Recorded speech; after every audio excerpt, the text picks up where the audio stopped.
السلام عليكم مشاهدينا الكرام.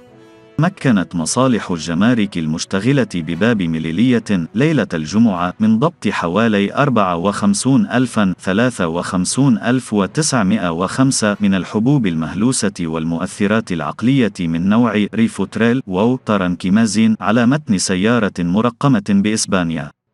وذكر مصدر أن شكوكا راودت عناصر الجمارك حول سيارة من نوع فولكسفاغن بولو على متنها فتاتان 19 و20 عاما تحملان الجنسية الإسبانية، قادت إلى إخضاعها لتفتيش دقيق أسفر عن العثور على الحبوب المخدرة التي كانت مخبأة بإحكام داخل المصد الخلفي للسيارة.